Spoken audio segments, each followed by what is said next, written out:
In this video we're going to cover tennis fitness. Now tennis fitness is very different to normal fitness. You can have someone who's a great runner, someone who's a great athlete, and bring them into tennis and they'll be exhausted after a few hard rallies. This is because the energy system we use in tennis is very unique. It's different from someone who's a long distance runner or someone who's a 100-meter sprinter. It's that constant stop and start.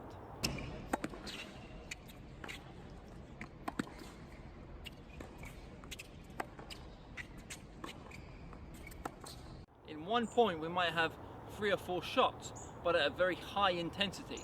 So our heart rate can go from 90 or 100 up to 180 in just 10 or 15 seconds.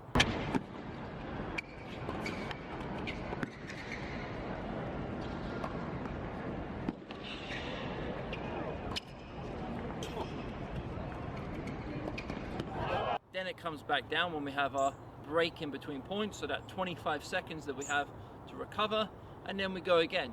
So it's that constant stop and start that is the hardest part of becoming a good athlete for tennis. Go!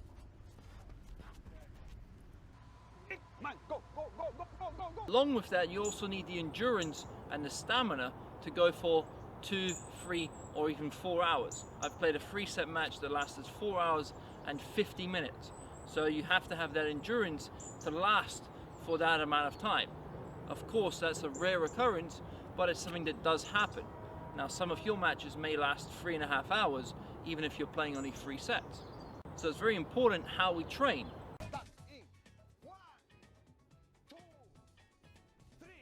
Too often players will think, I'm going to get in shape for tennis by going for long runs. I'm going to go running for 30 minutes. It'll make you a better runner, someone who improves their lung capacity and their aerobic system, but it won't make you a better tennis player necessarily. What's going to make you a better tennis player and fitter for tennis is interval training. Interval training is where you have a high intensity push for maybe 20 or 30 seconds, followed by a rest period or an easy period. So this could be done on any sort of equipment. You could do this on your exercise bike, on the cross trainer, climbing stairs, whatever it is, but you go hard for 20 seconds, for 30 seconds. There are different time ranges, and then you have an easy period or a rest period.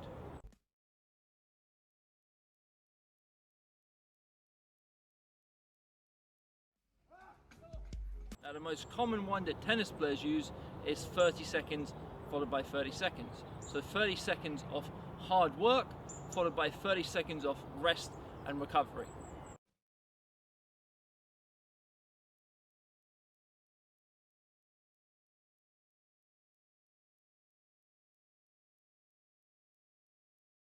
Now one of the ways to do this is on a treadmill. You can do this on the treadmill. You can set the pace, sprint for 30 seconds and then come off. So you're having that 30 seconds to recover. If you're someone who's playing on clay, you might want to do this for 40 seconds and then have 20 seconds recovery. So a little bit higher with a little bit less intensity during that 40-second output. So 40 seconds of high intensity followed by 20 seconds rest. If you're someone who's playing on grass or on fast surfaces and the points aren't likely to last as long, you might do 15 and 15. So 15 seconds full out, 15 seconds recovery. This will really help you to have that heart rate coming down much quicker in that short duration that we have to recover before the next point. Now on the tennis court, one of the best drills that you can do for this, replicating this stop and start, is to do singles tram line to the other singles tram line. Now this is just a simple run, a simple sprint. You're starting on one singles tram line, you're sprinting to the other side and coming back. That would be 1, and you do that 3 times. Now you have 30 seconds in which to do this drill and then recover before the next drill. So if it takes you 15 seconds to do the 3 sets, so 1, 2, 3, and then 15 seconds to make you do that sprint, you then have 15 seconds to recover. If it takes you 20 seconds to do the sprint, you'll only have 10 seconds to recover, and so on. So in theory, if you're doing this quite slow, you'll never have a break. You'll constantly be doing it, and this will defeat the purpose. So you want to make sure that you have at least 10 seconds break between each set. Ideally, 15 seconds. So you're going singles tramline to the other and back 3 times, and then having that rest period. So I have my stopwatch, and as soon as I push off from that first initial starting position, that's when the clock will start. 15 seconds hopefully to finish the 3 sprints and then recover. Now you want to do around 2.5 minutes continuously and then have a longer break. So you might have a minute break after that first 5 sprints. You're going for 5 of those sets, so one set being 3 sprints followed by the rest period. You're going for 5 of those in a row followed by a 30-second or a minute break. This will help you replicate that kind of those games where we have the change of ends.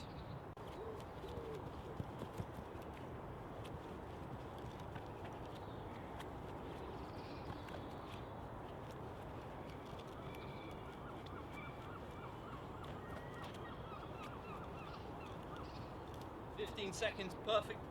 Now I have 15 seconds to recover before the next one."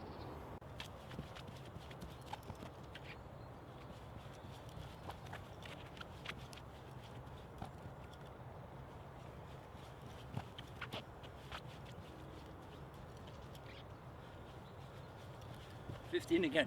Drill 2, wall sprint. In this drill you're working on your speed, that's sprint speed. So place your hands on a wall or a fence, something that's stable, and lean slightly forward. Sprint as fast as you can with high knees, using that long stride which will help you become faster when you go back to sprinting.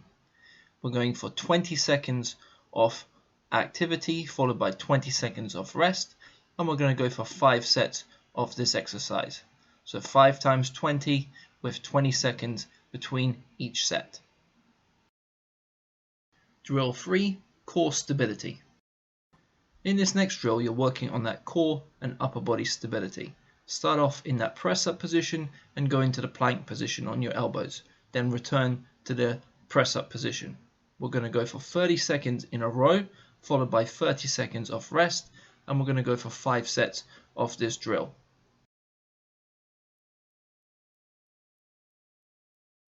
Drill 4, explosive hops.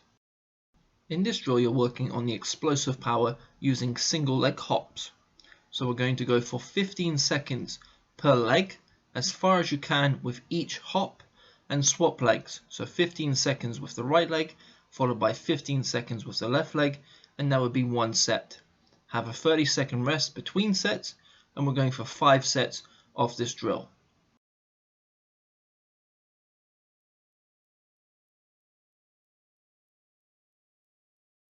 Drill 5, floor superset.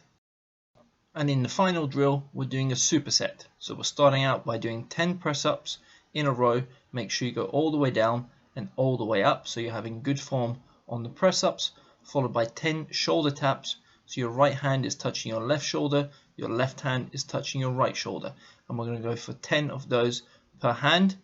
And the final exercise of the superset is 10 floor runners with each leg, so the leg is coming up towards your chest. So 10 press-ups, 10 shoulder taps, and 10 floor runners with each leg. That would be 1 set, and we're going to go for 3 sets to finish the exercise.